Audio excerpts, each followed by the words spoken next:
So let's get to the AP Top 25. And this was released after the show yesterday. Georgia comes in at 1 to no shocking development. Ohio State was the second most first-place votes with 15. They're number 2. Yes. Your Duckies got 1 first-place vote. We talked to the guy. There was only one. He thought there was going to be more, but Brett McMurphy was the only one to vote Oregon number 1.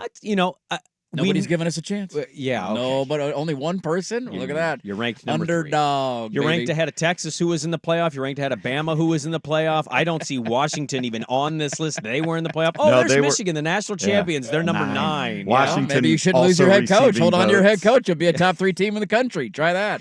Texas didn't lose their coach. Well, they were losing running backs left and right. Okay, well. Should be a little concerned about that. So Oregon's at 3. They're in the top 5 for the first time since, Mariota's last year, 14? I would guess. Yeah, I don't think they've been preseason top 5 in a while. Texas at 4, Bama 5, Ole Miss, Notre Dame, Penn State, Michigan, Florida State round out your top 10.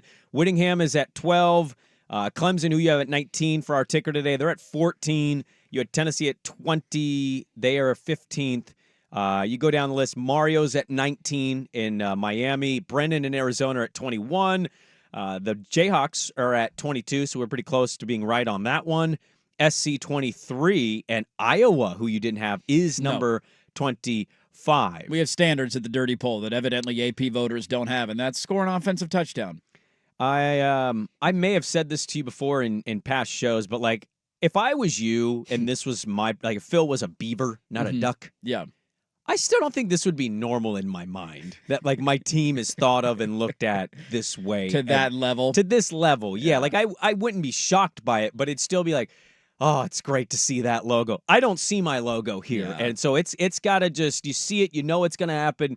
It hits you like, my God, here we go. I mean, we are 2 years removed as a fan base from losing another head coach who said, you're going to have to drag me out of this building if you ever want me to leave Eugene, Oregon, at his introductory press conference. And when that happens, man, it's been a long time since Oregon's been at this level. And I think that's what was so fun about last year as a fan. I know they couldn't get over the Washington hump. Nobody could in the regular season until Michigan. But it was the first time you watched Oregon and it felt like, man, that legitimately is one of the best teams in the country. Now, where do they rank in that category? I don't know. They definitely weren't number 1 because they couldn't be Washington. So you're top 5 somewhere, but that's one of the best teams in the country. It's been a long time since you've been able to say that about the Ducks. They've had some good teams in good years. Mario won a Rose Bowl. He got to a Fiesta Bowl in the COVID year. They've had nice moments, but you haven't been able to truly look at them and say one of the top 5, top 6 best teams in college football in at least a decade since Mariota was there. And so to be back into that mix, especially when you were on the heels of losing another coach, when you just don't know how that's going to work out, man. You hire the wrong guy, that's 2-3 years, you're pissing down the drain, then you got to rebuild from there. It's never a guarantee that this thing will turn out. So I know that this is a year with massive expectations, and if they don't win a national championship, people will make fun of them endlessly. That's the world we live in, and I'm okay with that. There's a part of me that every time I see this, to your point, is there's a little pinch of yes, this is awesome. We're back. We're in the mix. We're relevant. I don't know how the year is going to go, but it's great to be there. Bill Connelly was on ESPN radio late last night, and he talked about Georgia's obviously number 1 by a pretty substantial margin according to the voters.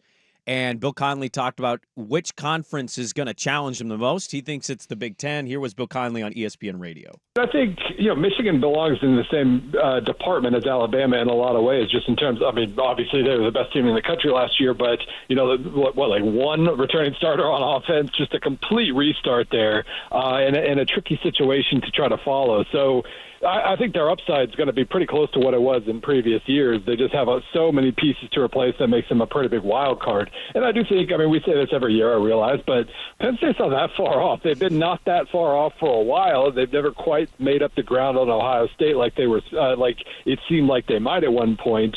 But if the new offensive coordinator, Kotelnicki, clicks well with Drew Aller, there's plenty of talent there. And I do think, their schedule's a lot more manageable than normal. They don't have to play Ohio State and Michigan.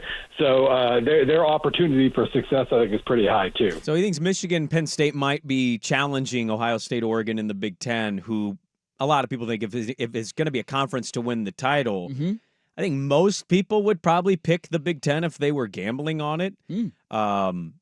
It's just going to be interesting to watch kind of all of this unfold. Like the what is the run now? AP number 1's not winning the national championship. 18 of the last 20 preseason number 1s have not won the title. The only 2 teams in that stretch that won it were 2004 USC and 2017 Alabama. And you're also not going to want to bet against Georgia either. Well, the other caveat to that, so yeah, 18 of the last 20 preseason number ones have not won the title. Georgia included last year. They were preseason number one. They did not win the title.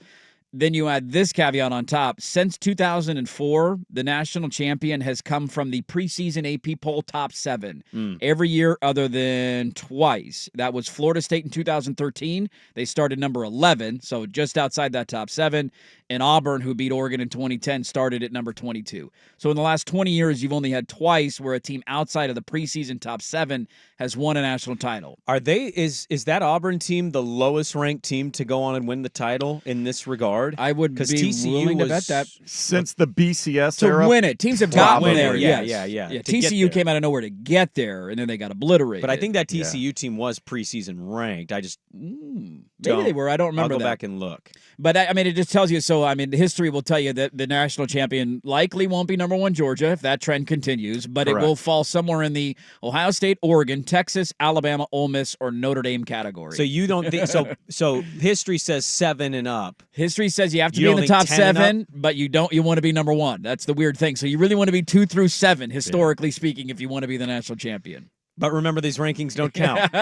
So, Well, that's the funny thing about the AP poll. Like, I think the top 10 teams in the country, we can all pretty soundly agree on. Like, just looking at rosters, who's returning, coach returning, all that kind of stuff. should Like, Michigan be in? I'm asking a yes, genuine they question. should be in the top 10. Yes, they because should. they won it, or because you legitimately think they are a top 10 team this year? A combination of both. I think you deserve to be in the top 10 if you win a national title, one. And I also think that they can make an argument for maybe having the 2 best defensive players in all of college football on their Absolutely. defensive line.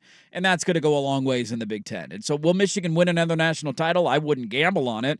But are they going to be worse than 9-3 this year? 9-3 is probably good for a top 10 spot at the end of the season.